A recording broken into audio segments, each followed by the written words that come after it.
10-15 yil orqaga qaytadigan bo'lsak, katta keng hovlilar, baland-baland imoratlar qurilgan, o'sha dodalarimizni qilishgan, lekin hozirgi kecha kunduzda zamon talabi shunaqa bo'lib qoldiki, kichkina uy qurib yashash bu qaysidir ma'noda trendga chiqdi, moda bo'ldi. Bugun sizlar bilan birgalikda ko'radigan uyimiz ham 2 sotuvli yerga qurilgan. Razmerlari bilan aytib o'taman.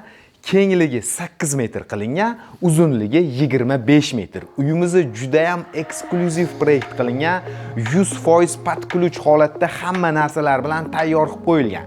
Ekran qarshisiga yaxshilab joylashib olgan bo'lsanglar, biz unda boshlaymiz. Qo'llab-quvvatlash maqsadida like bosib qo'ysanglar, bundan juda ham xursand bo'lamiz. Qani unda boshladik.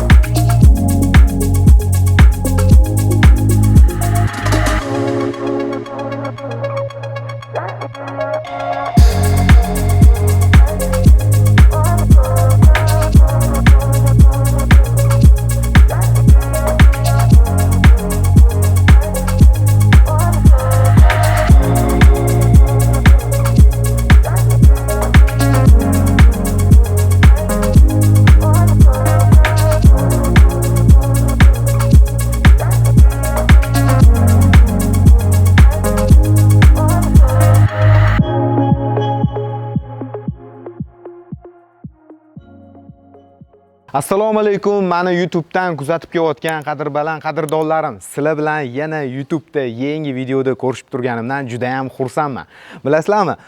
Hozir bir narsa esimga tushdi-da. Mana shu faoliyatimni boshlagan davrlarim 2020-yillarda mana shu orqamizdagi uyni qurgan akalarimiz bilan tanishgan ekanmiz-da. Ana o'sha paytdan beri qadrdon birga ishlab kelamiz. Bekorga hozir men bu proyektni tanlab sizlarga ko'rsatmayapman, sababi o'zimga ham juda ham yoqdi. Uyni nafaqat ichki interyer qismi, balki uyni proyekti, loyihalashtirish, bu yerdagi razmerlari hammasi har tomonlama hozirgi kecha kunduzda yashash uchun ideal uyni bemalol ayta olaman. Ko'rib turganingizdek, qaranglar, bittasi mana orqamdagi podключ tayyor bo'lsa, buni yonginasida 3 tasi korobka holatida qora suv qilib qo'yilgan. Ma'lumot o'rnida ayting, bu hammasi sotish uchun qilingan uylar. Men 5 yil oldin tanishgan bo'lsam, bu uyni qurgan akalarimizni adashmasam 10 yildan oshiq tajribaga ega.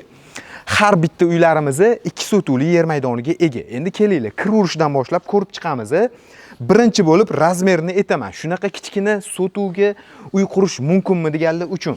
Qaranglar, 2 sotuv, kengligi 8 metr bo'lyapti. Uzunligi 25 metr. Tashqi tarafda ko'ryapmiz, katta avtomat pult orqali ochilib yopiluvchi darvoza va bu yoq o'rtadan asosiy kiraverish eshigi. Ko'cha taraflarimizda akamiz shunaqa mehr berib, mana bunaqa biralardan foydalanishgan. Uyimizda domofon, kamera, xullas hamma sharoitlar maksimalni tayyor qilib qo'yilgan. Qani bismillahirrohmanirrohim deb kiramiz. Mana marhamat, hovlini ko'rishingiz mumkin. Endi o'zingizlar xolisona yondoshib baho berib qo'yasizlar. Uyga kirib kelar ekanmiz. Juda ham chiroyli bir dekorativniy rakvinalar, plus mana bunaqa oynalar qo'yilgan bo'lsa, kirib kelganimizda o'ng tarafda shinamgina yozgi oshxona yasalgan, o'rtada barbekyu zonasi, buni yonginasida ikkita qozon o'choq qilingan ekan. Bittasi 3-4 kilolik bo'lsa, bittasi adashmasam shu 5-6 kilolik. Endi hovlimizda landshaftniy zonalargacha e'tibor berishganda, e'tibor bersanglar, bu yoqda dekorativniy gullar, mana bunaqa oq qizil toshlardan erinmasdan olib kelib tashab qo'yishibdi, lekin juda bir go'zal bo'lib turibdi. Endi darvozaxonani ko'radigan bo'lsak, bu yoqda bitta avtomobil qo'yish uchun joy yetarli.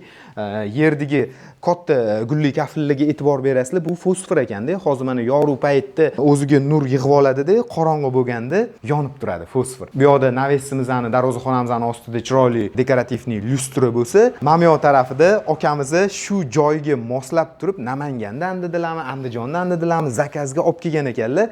Adashmasam shu 1,5 ming-2 ming dollarga yaqin mana shu narsani zakaz qilibdilar. Lekin juda ham chiroyli. Shaxsan menga yoqdi, sizlarga yoqyaptimi yo'qmi bilmayman. Izohlarda o'zingizlarning fikringizni qoldiringlar. Qo'shimcha yana dekorativniy gullar va daraxtlar va bu tarafda ham bitta xona qilingan, hovli uchun yoki mehmonlar uchun hojatxona qilib qo'yishgan. Endi 2 qavatli bino 260 kvadrat metrga yaqin ekan. Yerto'lamiz ham bor. Yerto'laga mana bu tarafdan tushiladi. Uyimizning eng asosiy isitish tizimlari mana shu yerto'lada joylashtirilgan. Uyga kirishdan oldin mana dachniy kachelida bitta o'tirib uchib ko'ramiz. Boplab qo'yishibdi-da o'zi bor. Qaranglar. ishdan charchab kelasizlar-yu, mana shu yerda o'tirib, dam olib, zo'r gap bo'lishi mumkin emas. Tashqi taraflargacha gilamlar to'shab qo'yilgan. Unda ichkariga kiramiz. Ketdi. Binoga kirib kelar ekanmiz, bizani shinamgina hol kutib oladi. Divanli zonalarni ko'ramiz. Kattagina konditsionerlar qo'yilgan. E'tibor bersanglar, bu taraf devorimizni och bejiviy rang qilinganda, bu tarafi umuman boshqa rang. Qaranglar. To'q fioletoviy tilla elementlari ishlatilgan. Maza qilib bu yerda endi oilaviy mamlaqa futbol ko'rib o'tiriladigan zona qilib qo'yilibdi. Gilamlarga e'tibor bersanglar ham yumshog'idan to'shab qo'yilgan. Endi birinchi bo'lib ko'radigan xonamiz bu oshxona. Oshxonaga kirishdan oldin bu yerdagi domofonni ham alohida ko'rsatib o'tib ketamiz. Marhamat kelinglar. Hamma ayollarning orzusidagi oshxona shu bo'lsa kerak. Oshxonaning ranglariga, qilingan mebellarga o'zingizlar baho berib qo'yasizlar. Juda ham kattagina mebel qilingan. Hamma narsasi ko'rasizlar, kir mashina, gaz, qo'shimcha mikrovolnovka, pechlar tayyor va bu tarafda mana 6 kishilik stol zona qilingan. Ovqat tayyorlab, endi как stolovoy desak ham bo'ladi. Bu yoni ertalab ishga o'qishga ketayotganda choy ichib ketiladi. Pardalarga ahamiyat berasizlar, hattoki okalarimiz mana bunaqa chiroyli kartinalargacha e'tibor berishgan. Agar sezgan bo'lsanglar, mana holda ikki xil rangdan foydalanilyapti va oshxonada ham xuddi shunaqa. Bu yerda mana rozetkalarimizning orqa tarafidagi devor juda ham bir och, mayin yashil bo'lsa, bu tarafda uji sekin to'qarib ketyapti.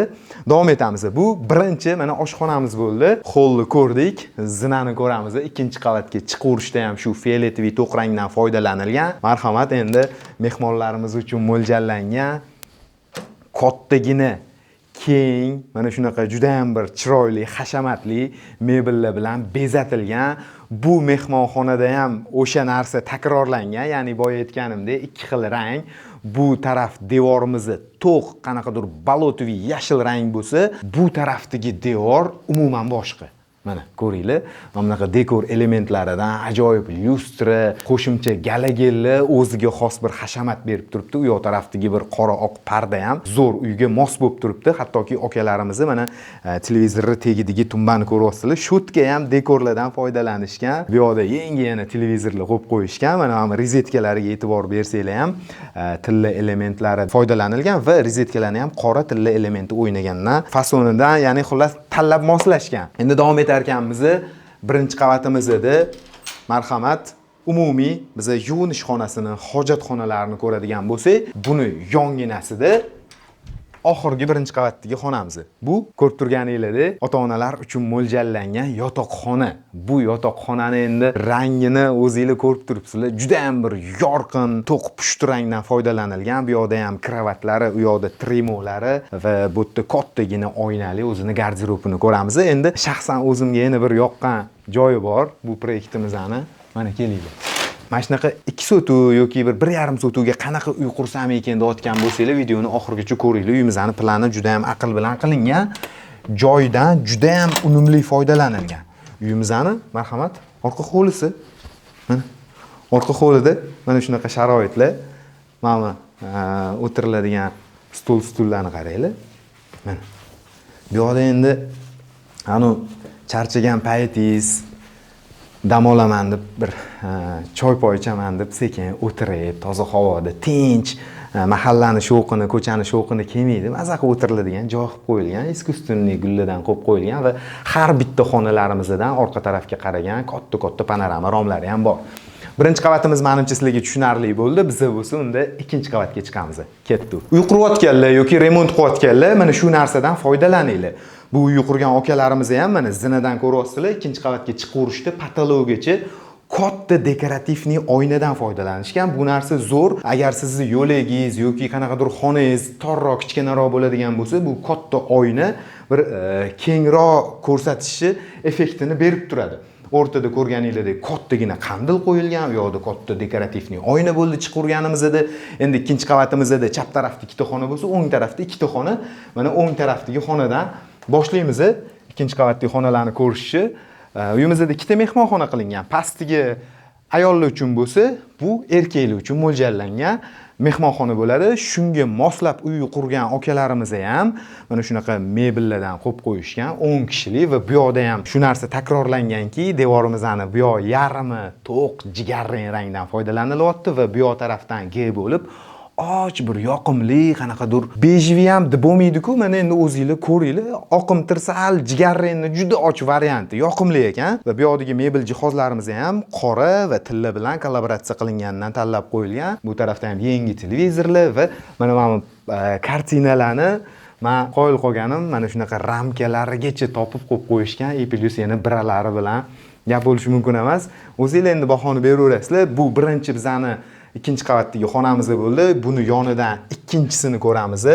Marhamat. Bu asosiy ota-onalar uchun mo'ljallangan yotoqxona, kravatlari, orqa tarafda yana qo'shimcha dekorlarni ko'rasizlar va bu tarafdan kattagina o'zini garderobini ko'ramiz va shu o'rinda aytib ketdik, uyimizning isitish tizimlarida tepli pol plus yana radiatorlardan foydalanilgan.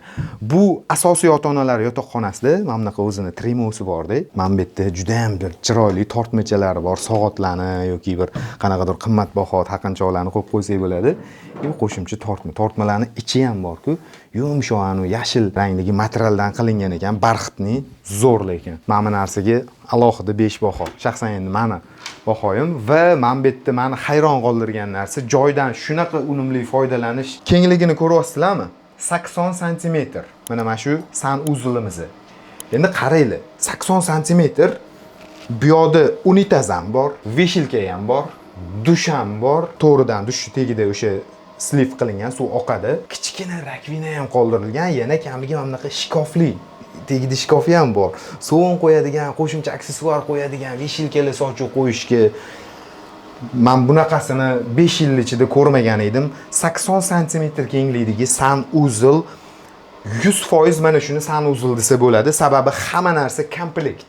Ba'zi bir joylarda mana uy reklama qiladigan blogerlar bitta tualetni ko'rsatishadi, sanuzl deb ketishadi. Bu lekin noto'g'ri. Sanuzl o'zi aslida mana shunaqa komplekt bo'lishi kerak. Ana o'shandagina sanuzl deyilsa to'g'ri bo'ladi. Endi ikkinchi xonadan chiqarganmiz.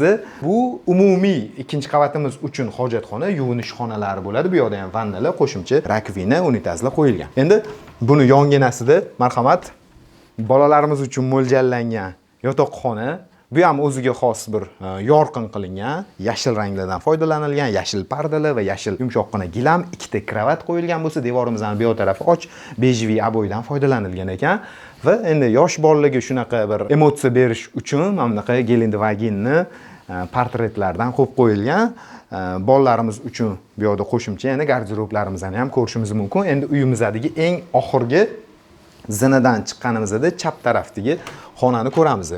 Bu ham bolalar uchun mo'ljallangan, faqat bunda bitta kravat. Endi hammada har xil sharoit bo'lishi mumkin. Kimnidir ikkita qiz, ikkita o'g'li bo'ladi. Kimnidir ikkita o'g'il, bitta qiz bo'lib qolishi mumkin. Buni endi agar qizlarga oladigan bo'lsak, mana bu yoqda ham yangi bitta kravatlari qo'yilgan. Mana bu narsa men maza qildim, lekin devorda qilingan qaranglar.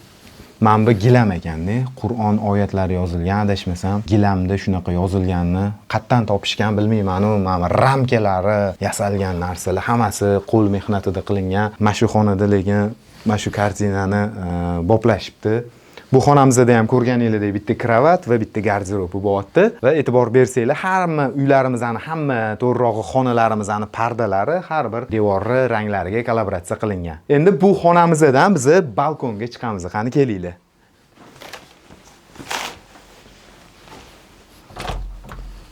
Eshik quplab qo'yishibdi. Mana shu degani rek qo'yib yuborasan-a?